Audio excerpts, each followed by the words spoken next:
Hello बच्चों, स्वागत है आपका हमारे इस ऑनलाइन प्लेटफॉर्म में।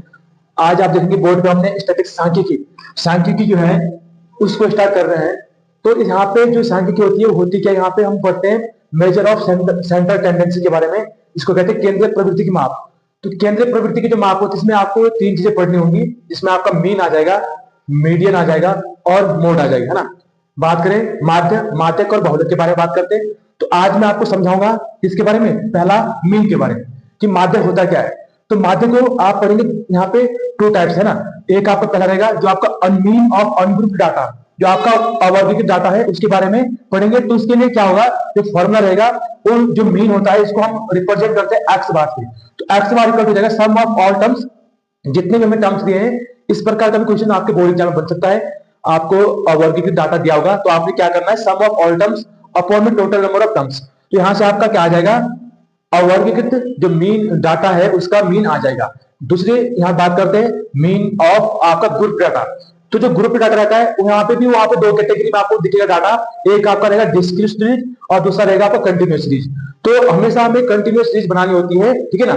तो इसका जो मीन निकालने का जो तरीका रहेगा वो हम यहाँ पे अपने एनसीईआरटी जो बुक्स है वहां पे तीन टाइप से पढ़ते हैं, थ्री टाइप्स में पढ़ेंगे। पहला रहता है आपका जो आपका डायरेक्ट मेथड होता है। क्या होता है, डायरेक्ट मेथड।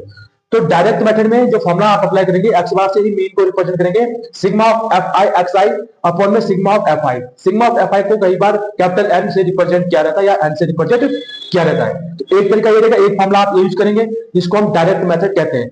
दूसरा अगर आप बात करें तो सेकंड फॉर्मुला रहता है, इसको एक्स बार से रिप्रेजेंट करेंगे।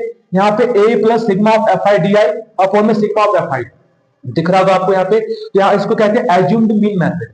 तो एज्यूम्ड मीन मेथड इसको बोलते हैं कल्पित विधि।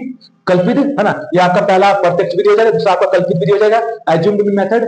तो इसमें करना क्या होता है कि किसी भी जो हमारे पास डाटा दिया रहेगा, है ना, जो ग्रुप डाटा दिया होगा उसमें हम किसी एक को ए मान के चलते हैं, अपने आप से कल्पना करके एक को माध्यम मान लेते हैं और हम अपना जो वास्तविक माध्यम वो निकाल लेते हैं। इस मेथड है ना।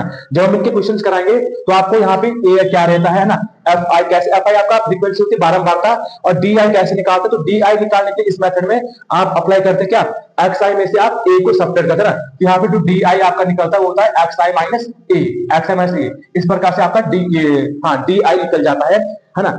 वही बात करते हैं, इसमें एक तीसरा मेथड आता है जहां पे हम बात करते हैं, हमने यहाँ पे लिखा हुआ है तीसरा जो मेथड है वो रहता है ना, इसको बोलते हैं स्टेप डेविएशन मेथड, है ना, पग विचलन विधि। तो ये होता है एक्स बार जो रहेगा a plus sigma of f i u y और यहाँ पे sigma of f i into match, यहाँ पे